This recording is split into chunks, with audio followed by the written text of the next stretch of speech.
Assalamualaikum warahmatullahi wabarakatuh. Alhamdulillahirabbil alamin. Allahumma sholli ala sayyidina Muhammad wa ala ali sayyidina Muhammad, amma ba'du. Ya, alhamdulillah kita dapat berjumpa lagi pada pembelajaran biologi kali ini. Ya, insyaallah kita akan melanjutkan pembelajaran kita. Pada pertemuan kali ini kita akan mempelajari tentang keanekaragaman hayati. Ya, sebelumnya maaf kalau semisal suaranya ada kayak gersek gitu karena emang lagi hujan di sini suasananya ya.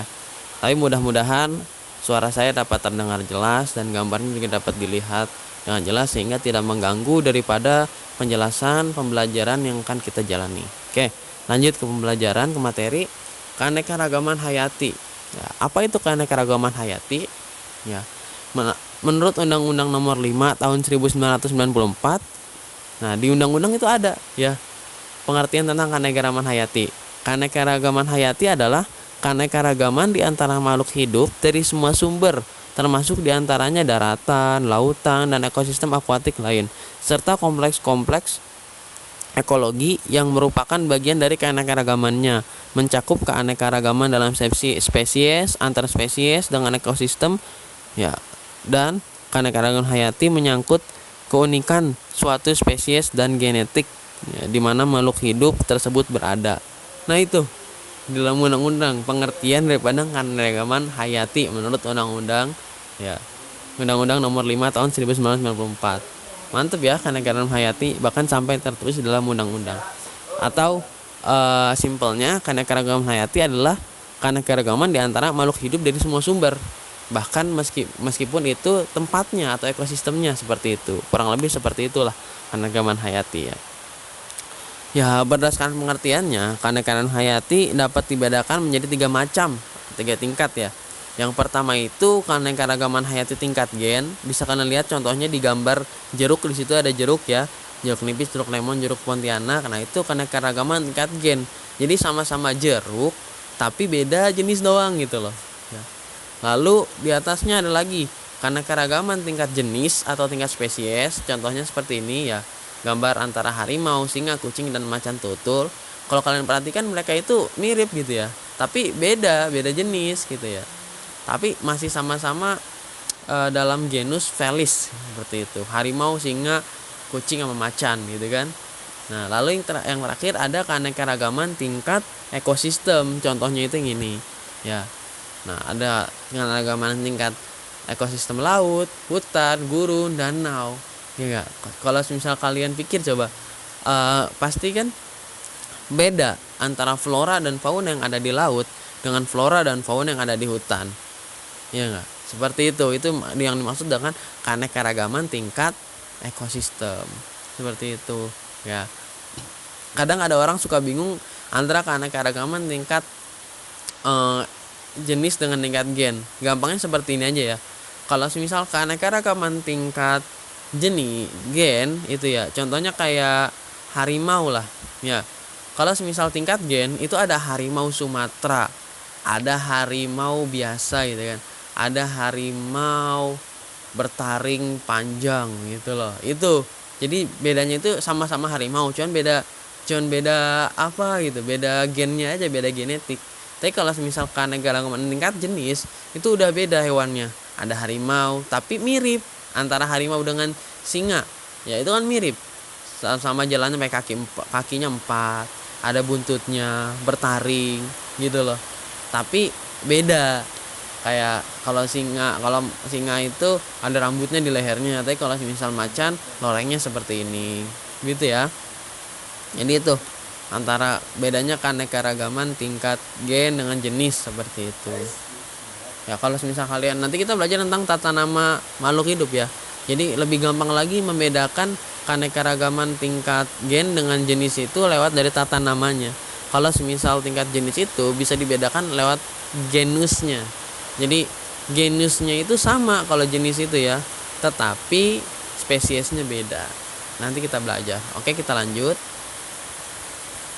Oke, ya, macam-macam ekosistem. Ya, di sini bisa kalian lihat macam-macam ekosistem. Ya, ekosistem itu intinya cuma terbagi 2 ya. Antara ekosistem akuatik atau ekosistem perairan, yang kedua ekosistem terestrial atau ekosistem darat. Jadi intinya dua aja tuh pembagian besar antara ekosistem. Ada yang darat, ada yang laut. Nah itu ya. Cuman macam-macamnya banyak, ya enggak. Ekosistem perairan itu ada laut, ada danau, ada hutan mangrove dan sebagainya. Ada sungai, ya enggak. Nah kalau darat juga macam-macam. Ekosistem darat ada gurun pasir, ya enggak. Padang rumput, padang pasir, hutan hujan tropis, hutan gugur, taiga, tundra dan sebagainya. Itu ekosistem. Intinya mah intinya mah dua ya, perairan sama daratan. Hanya saja pembagiannya itu masih banyak lagi. Nanti bisa kalian cari lebih lanjutnya. Oke? Ya. Terus oke. Nah, keanekaragaman hayati yang ada di Indonesia ya. Indonesia ini kaya dengan keanekaragaman hayatinya seperti itu. Ya. Kalian lihat aja nih, dari data yang saya dapat dari indonesia.go.id ya. Alga, tanaman alga di Indonesia itu jenisnya ada lebih daripada 1.500. 1.500 ini bukannya jumlah ya, tapi jenis tanaman alga itu lebih dari 1.500. Ya. Terus lihat, bisa kalian lihat datanya tuh. Tumbuhan berspora berupa jamur lebih dari 80.000. Ya enggak? Jenis flora tumbuhan berbiji lebih dari 40.000 itu jenisnya. Makanya Indonesia itu benar-benar kaya akan flora dan faunanya. Ya. Bahkan hutan-hutan yang ada di Indonesia itu disebut oleh dunia itu merupakan jantungnya bumi.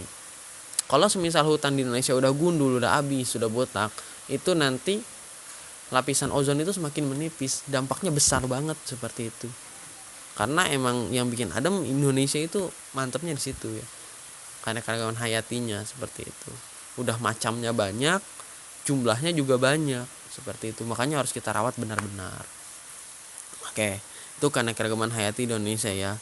Ya, nanti juga kalian pelajari itu keanekaragaman hayati Indonesia itu dari tiap kawasannya, penyebarannya lewat mana, terus kawasannya ada di mana aja.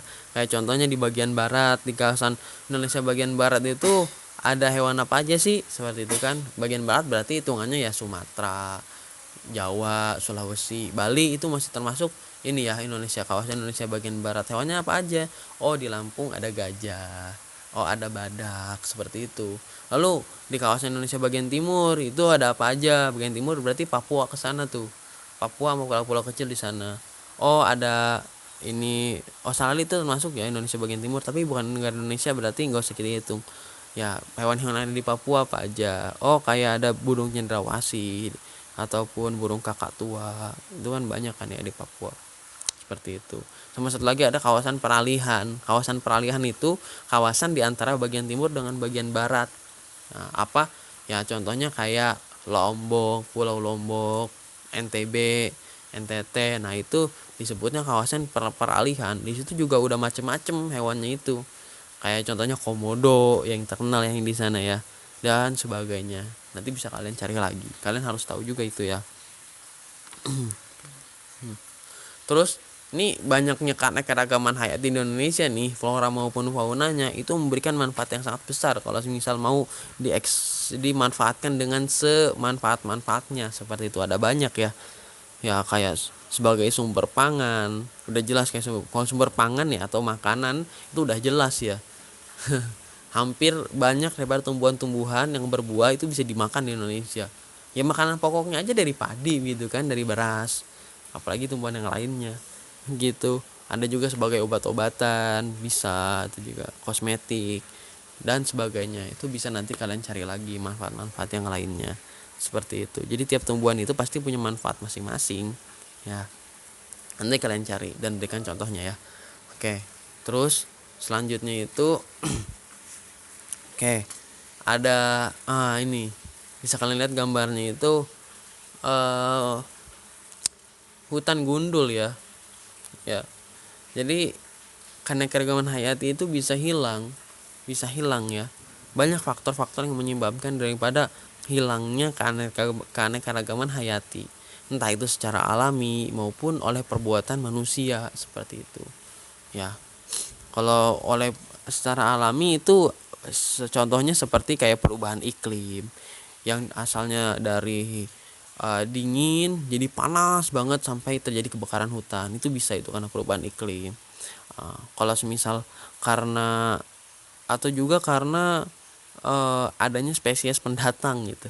Iya, kayak semisal ya karena adanya spesies awalnya di satu hutan itu banyak rusaknya gitu kan, banyak rusa, lalu tiba-tiba ada spesies pendatang karena tempatnya itu rusak atau tercemar dan sebagainya, akhirnya spesies atau hewan yang lain di sana pindah ke hutan yang banyak rusanya ini. Nah kebetulan nih spesies di sana banyaknya itu spesies pemangsa rusa, nah itu bisa punah rusa itu karena spesies itu. Nah itu terjadi secara alami ya. Nah, kalau yang oleh perbuatan manusia itu banyak ya, kayak contohnya ya perubahan kayak contohnya ya pencemaran oleh gas-gas yang dibuat oleh manusia, lalu eksploitasi tanaman dan hewan. Jadi eksploitasi itu seperti pemanfaatan secara berlebihan gitu. Kayak kan kalau pemanfaatan itu secara sewajarnya aja ya. Kalau eksploitasi itu berlebihan. Jadi kayak ngambil kayu di hutan, memanfaatkan kayu cuman sampai hutannya habis gundul gitu dan gak ditanamin lagi, itu namanya eksploitasi. Dan masih banyak lagi ya penyebab daripada faktor-faktor menghilangnya keanekaragaman hayati. Lalu bagaimana pelestariannya? Nah, pelestariannya itu pelestarian daripada keanekaragaman hayati itu disebut juga konservasi ya. Konservasi itu artinya pelestarian lah, usaha pelestarian daripada keanekaragaman hayati. Itu ada dua jenis ya pelestariannya itu. Ada lembaganya itu disebut jenisnya in situ, ada juga ex situ ya. Kalau in situ, lalu apa bedanya antara in situ dengan ex situ ya? Kalau in situ itu konservasi atau usaha pelestariannya dilakukan di habitat aslinya ya. Jadi ini habitat aslinya, nah di situ di dilestarikannya, jadi nggak dipindah-pindah hewannya gitu. Tapi mungkin cuman dikasih pagar-pagar, itu juga pagar-pagarnya nggak terlalu sempit tapi luas gitu jaraknya ya. Contohnya kayak ada cagar alam, uh, Suaka Marga Satwa, Pulau Komodo ya kan, kayak Pulau Komodo tuh, itu kan komodonya nggak dipindahin, masih di situ, cuman dikasih batasan-batasan supaya komodonya nggak kabur dan sebagainya gitu. Nah kalau ex itu dia usaha pelestariannya, konservasinya itu di bukan habitat aslinya ya, tapi dibuat kayak contohnya kebun binatang, taman safari gitu kan. Itu kan dibuat tuh. Jadi di kota di Jakarta kan dibuat satu kebun binatang, dibuat satu tempat yang mirip dengan habitat aslinya. Contohnya kayak semisal macan, yang enggak macan dibawa kan ke Jakarta, lalu dibuat tempat yang mirip dengan habitat aslinya ditaruh situ. Nah itu ex situ ya. Contohnya ya kayak tadi taman safari dan sebagainya gitu loh. Coba nih contoh-contohnya ada di sini. Nah, tuh. Nah, kalau kebun binatang ini usaha konservasinya ex itu ya, kebun binatang tuh seperti ini. Jadi di tengah kota ada banyak hewan tapi bukan di habitat aslinya. Lalu kalau semisal uh, cagar alam itu in situ, hutan lindung itu in situ ya. Suaka Marga Satwa itu kan in situ. Nah, seperti itu. Nanti bisa kalian cari lagi contoh-contohnya apa aja seperti itu ya. Usaha konservasinya. Oke. Nah, kita lanjut. Oke, ya. Masuk ke klasifikasi makhluk hidup ya. Klasifikasi itu apa sih? Ya. Klasifikasi itu bisa dibilang kayak pendataan gitu ya. Pendataan urutan daripada nama-nama atau jenis-jenis makhluk hidup. Klasifikasi makhluk hidup ya. Nah, klasifikasi ini juga memiliki dasar-dasar, yaitu ada seperti ciri-ciri fisik, morfologi, terus manfaat, ciri-ciri kromosom dan sebagainya seperti itu. Ya. Nah, dari dasar-dasar itu ada berbagai jenis daripada klasifikasi makhluk hidup ya. Ada klasifikasi sistem ilmiah, ada klasifikasi sistem artifisial, juga ada klasifikasi sistem filogenetik gitu. Filogenetik lah. Ya. Cuman ya itu juga klasifikasinya dari berbagai macam fungsinya gitu. Kayak contohnya klasifikasi artifisial. Itu klasifikasinya itu dari manfaatnya. Jadi dipisahkan hewan-hewan berdasarkan manfaatnya ataupun tumbuhan-tumbuhan berdasarkan manfaatnya. Ya seperti itu.